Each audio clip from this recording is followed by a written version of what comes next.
Today on this channel, we are talking about a lightning technique that can take your videos to the next level. Stick around, let's figure this out.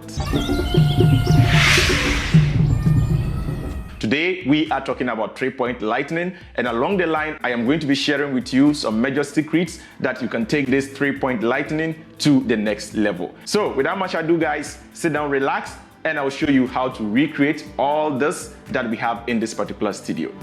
We are going to be lightening the scene as already established with 3 lights. The lights we are using for this video are budget lightning that you can purchase below $200. It's a 3-light kit, and I do like this kit so much. However, we need to be able to dim the light, but we can't dim the light because these are the kind of bulbs that this light takes. Hence, what I had to do for one of the lights, which is the fade light, is that I took off some of the bulbs from the light just to make sure that the intensity is less, and that's how I achieved a little bit of a dimmable light from that particular source. Now the other thing we'll be using as well is called a diffuser. We'll be using this particular white panel to make sure that it dissipates the light, just to ensure that the light hitting our subject is well soft. This particular grade is also called a honeycomb, and what this does is to make sure that the light doesn't travel to a far distance. In this case, we don't want the light to be spilling on the background. I just need it to be hitting our subject and not traveling beyond that distance. Hence, we'll be using this to make sure that the light doesn't travel beyond our subject.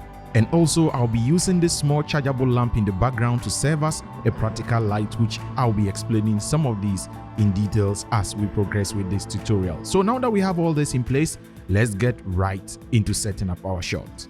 The best way to start lightening your scene is to begin by setting up your shot. Sometimes if you don't set up your shot before putting in your light, you will finish setting up the light and only realize that the light is in shot. So I recommend that you do set up your camera first, know the angle and know where you are shooting before you even begin to start placing your lights. So after setting the angle that I want to shoot, and I was sure that this is the angle, I now went into bringing the first light, which is called the key light. This light is actually brighter than all the lights in the scene, and this is called the key because that is the main or key source of light, which is lightening our subject. And as you can see, it's lightening just one side of his face, and the other side of the face is a little bit dark. Now, if you're going for a dramatic shot, that is okay, but in this case, I don't want the shot to look so dramatic. Hence, we have to fill in the shadows a little. So we need to bring in a light called the fill light. Now, like I said in the beginning of the video, I brought in this light, and because we can dim it, I decided to remove some of the bulbs inside this light just to make sure that we have just some 2 bulbs there to make sure that the intensity of the light is not too bright, just to fill in the shadows. So in that way, we can still see the shadows, but they are not as dark as they used to be. And because the light is actually filling in those shadows, it's actually called the fill light. And this is actually always placed opposite the position of the key lights. Now, as you can see, this is how the scene looks like at this moment.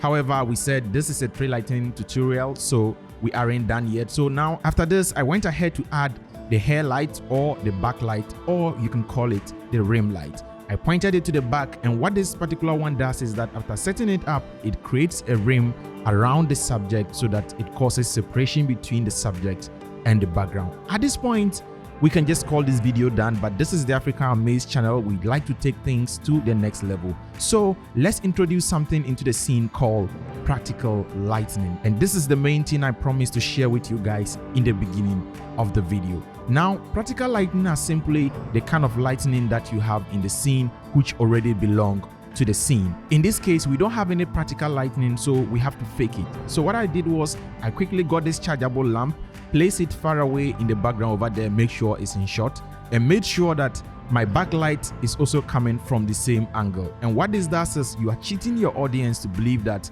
this particular light over there is the one which is lightening the edge of your subject. This particular technique is actually used a lot by Hollywood, and trust me, if you use this technique very well, you end up fooling your audience as if you haven't used so much lightening in the scene.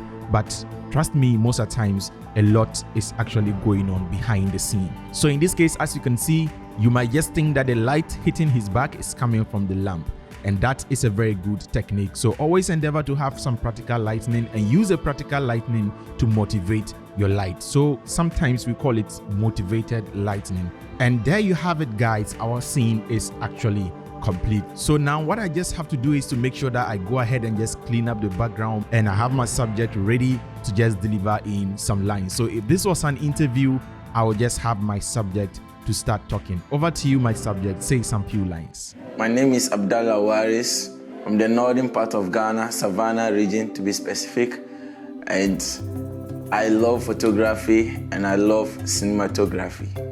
And that is how you use 3-point lightning to light your awesome videos. Let me know in the comment section below what you think about this video, and I'm also going to have links to an extended version of this video. This is just a summary of that particular video. If you want to watch the full version of this, where I take it step by step, just walking through, you see me setting up the light and all other details, make sure to click here to watch that particular video. As you saw in the whole video, there is actually more to lightning than just having lights and putting them on your subject or just throwing the lights on your subject. And if you have any further questions, kindly leave them in the comment section below, or you can DM me on my Instagram at OBL_Junior.